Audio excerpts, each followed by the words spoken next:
অনেকদিন পর নিজ হাতে তেলাপিয়া মাছ দিয়ে লাউ দিয়ে সুন্দর করে রান্না করে মজা করে ভাত খেলাম। সো হ্যালো এভরিওয়ান, আসসালামু আলাইকুম। কি অবস্থা সবার? আশা করছি সবাই ভালো আছেন।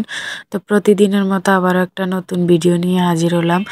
তো সকাল থেকে ভিডিওটা শুরু করে দিয়েছি। তো আমার হাজব্যান্ডকে বললাম সকাল সকাল একটু পরোটা নিয়ে আসতে, তো ঘরে আর রুটি বানাইনি। তো সে যে পরোটা নিয়ে এসেছে আর সাথে আলু আর ডাল ভাজি।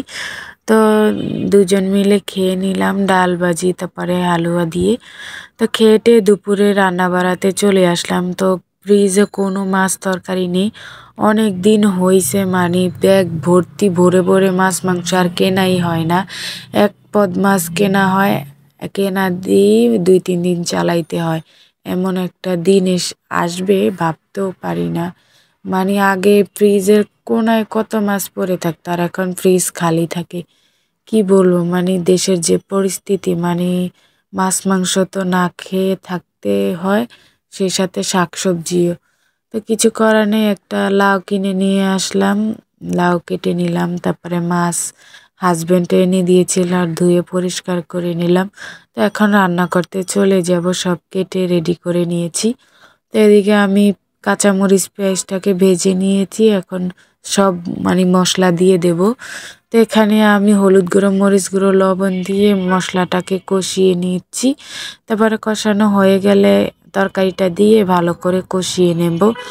তো আগে 2-3 পদ তরকারি রান্না করতাম, এখন আর সেই আর নাই।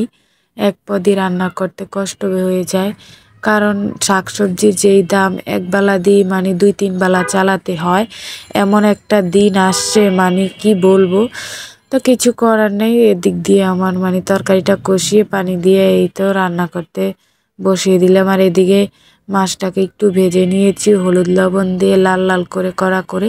তো এখন তরকারিটা হাফ মানে রান্না হয়ে গিয়েছে, তো এখন মাছগুলা দিয়ে সুন্দর করে রান্না করে নেব। তো ডাল রান্না করেছি আর ভাত রান্না করেছি। তো আজকে দুপুরে এগুলো দিয়ে চলবে, আর বেশি কিছু রান্না করিনি। তো এরপরে এই তো তরকারিটাকে মাছ দিয়ে রান্না করে নিয়েছি। তো এখন ধনেপাতা দিয়ে নামিয়ে নেব। তো হাজব্যান্ড কাজ থেকে চলে আসলে তো দুজন মিলে ভাত খাবো। তো এদিক দিয়ে আমি রান্না বাড়া শেষ করে একটু গোসল টোসল করে নেব, তারপরে হাজব্যান্ড আসলে একসাথে বসে ভাত টাত খাবো। তো আজকে এই সিম্পল রান্না বাড়া ছিল। তো আমি খুবই সিম্পলভাবে রান্না বাড়া করি।